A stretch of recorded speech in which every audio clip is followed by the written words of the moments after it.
Hello, my name is Eric Kestela. I'm with the Michigan Center for Truck Safety at the Michigan Trucking Association. Today, we're going to do a little talk about air brake systems and the different types that we have on the trucks that are out there.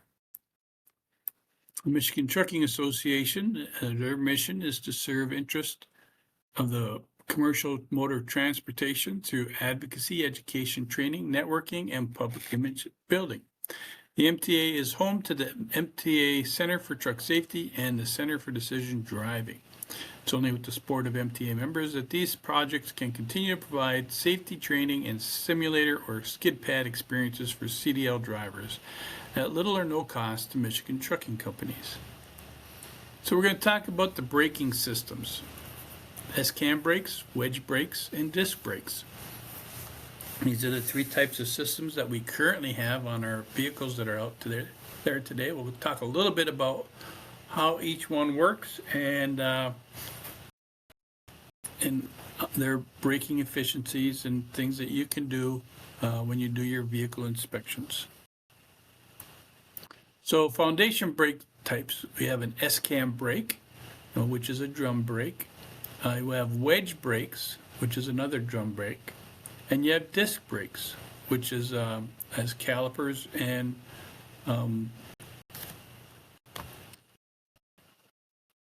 like on your car, only this is a heavy-duty style. Let's talk a little bit about the S-cam brake and what it is.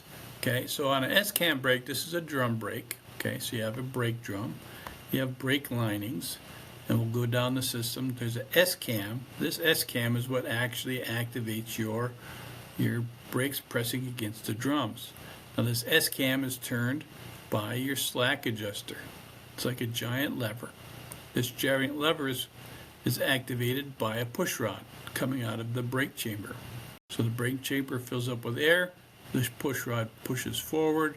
It changes forward movement to rotational movement, which rotates the S-cam, which applies the brakes to the brake drum lining. So that's the basic way an S-cam brake works.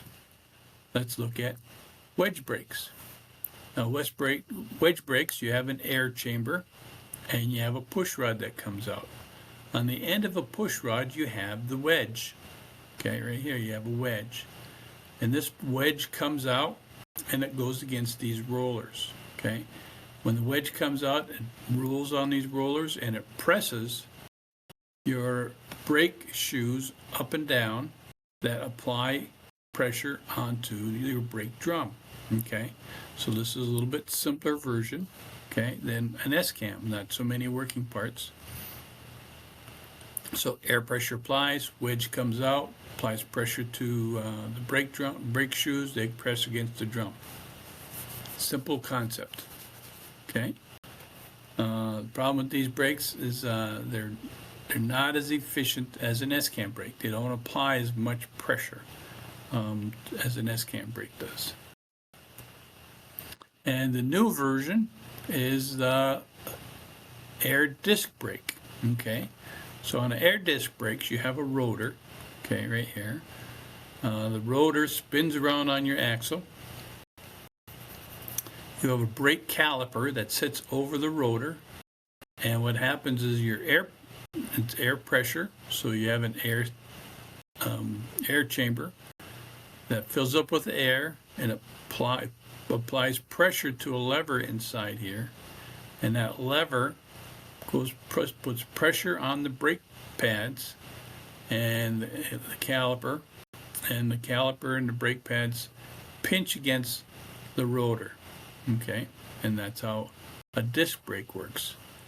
These are the newest version of an air brake system. There's been a number of different increases in technology that allows this type of brake system to be a little bit more efficient than the S-cam brakes.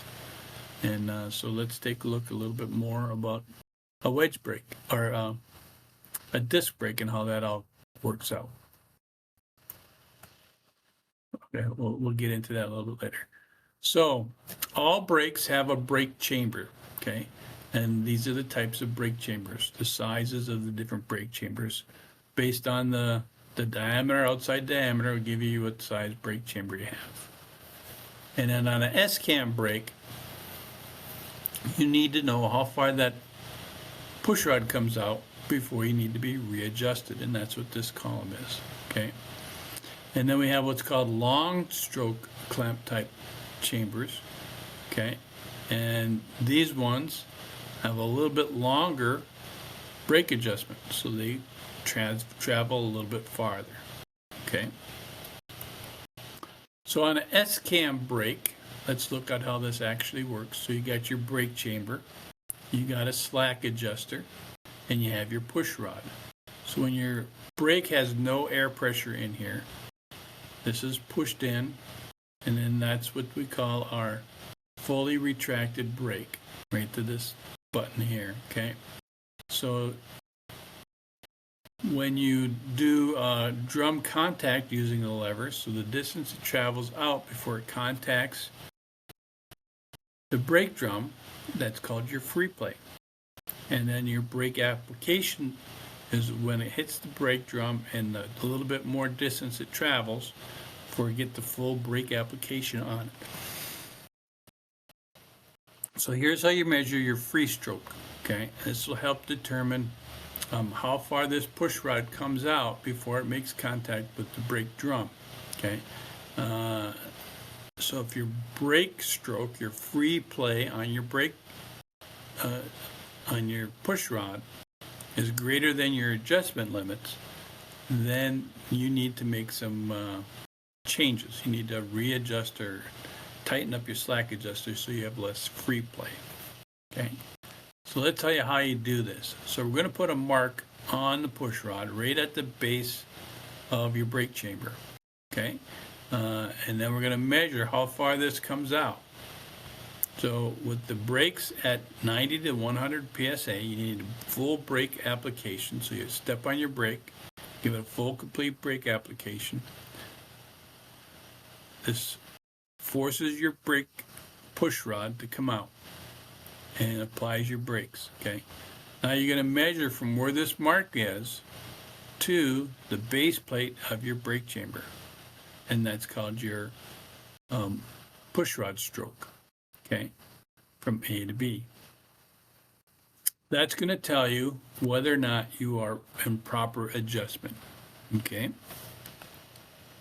And this is where most problems arise when you do your brake inspection, is people aren't properly measuring the distance from the brake chamber and how far out your brake applies. If you have your brake set up properly, the angle that you should show right here is about 90 degrees, okay? If it's less than 90, greater than 90 degrees, you usually shows that your brakes are released. If this gets less than 90 degrees, your brakes are probably out of adjustment if you have this set up right. Okay, so you want to make sure that you set up your brakes properly when you first put a new brake chamber in. So again, let's take a look at this. This is your axle, your brake drum, your brake pads. This is your return spring. This is your S-cam. Okay, and that's attached to your slack adjuster, and that's attached to your push rod onto your brake. Okay, so those are all the parts of it.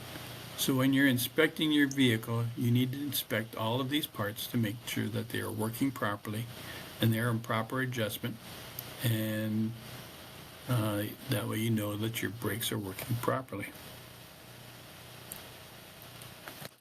Wedge brakes. Let's take a little bit closer look at this.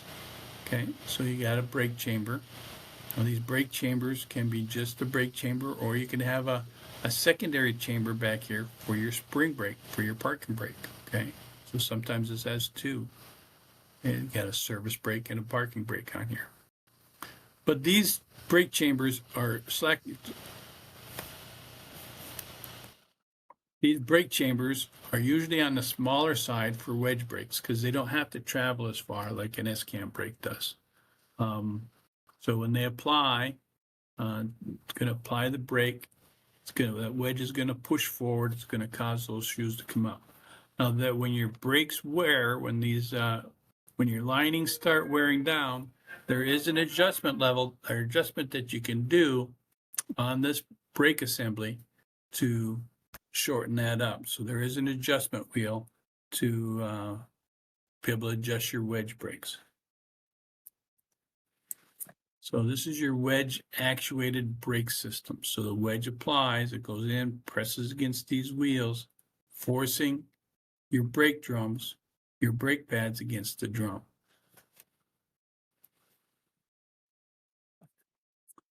Okay, again, this is your drum or your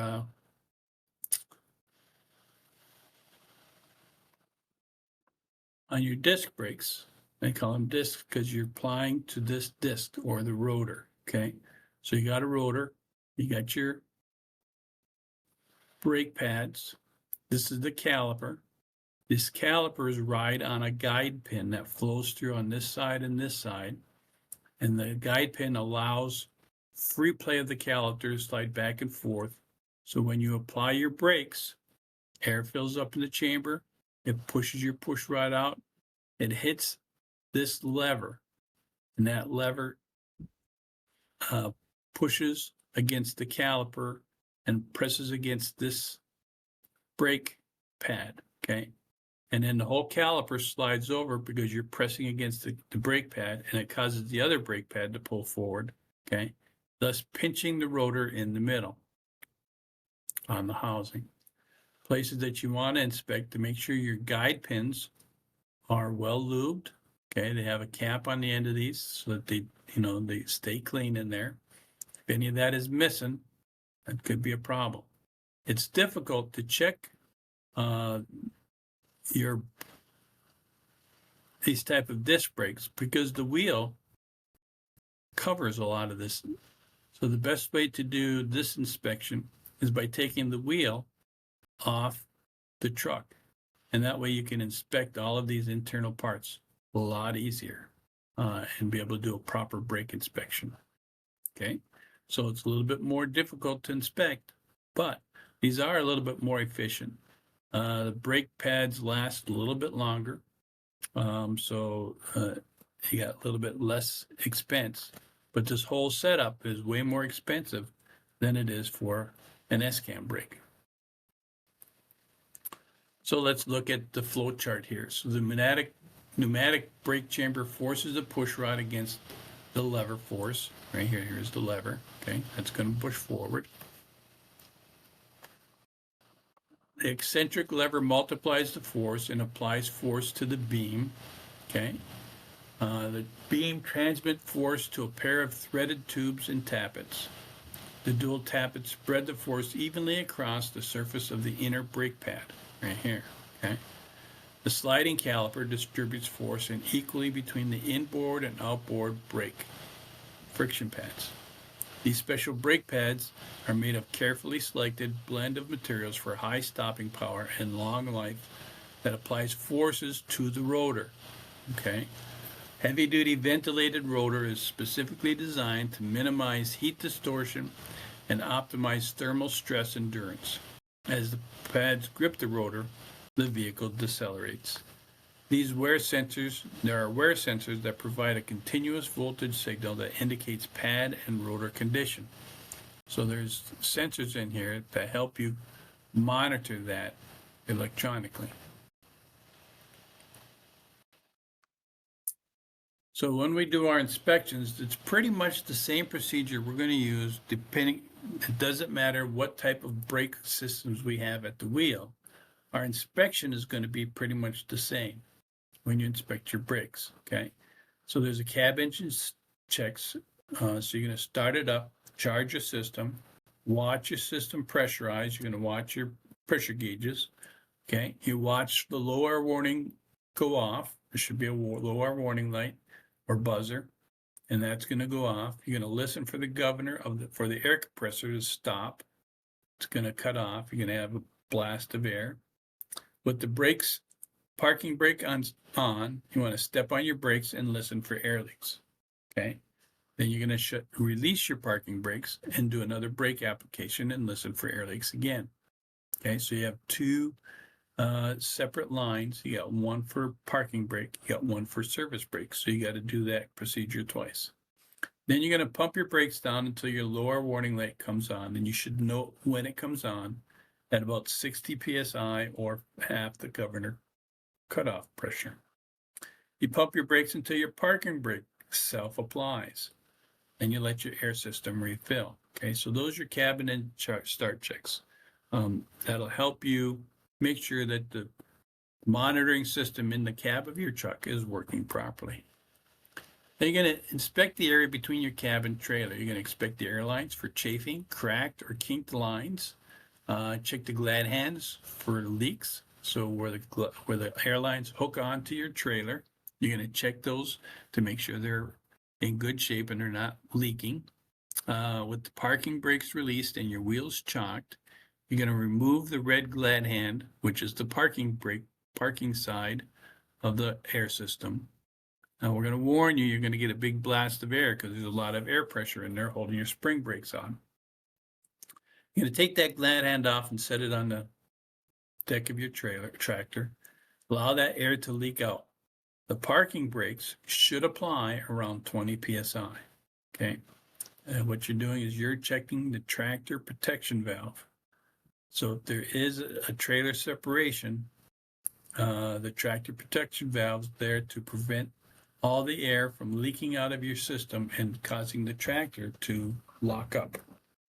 Okay, so that's the tractor protection valve you just checked. The next thing is you're going to do the inspection at the wheels. With the wheels chocked, for an S-cam brake, you're going to check the push rod measurement. Okay, all the other brakes, there isn't one. You can inspect all the parts for excessive wear and looseness. You can look at the brake pads and check them for wear or oil contamination. You're going to check each air tank for securement, make sure it's securely mounted, and all the airlines that go from your air tanks to your brakes. And then you're going to vent each tank and check for moisture. Moisture builds up anytime you have a pressure system where air is being pressurized.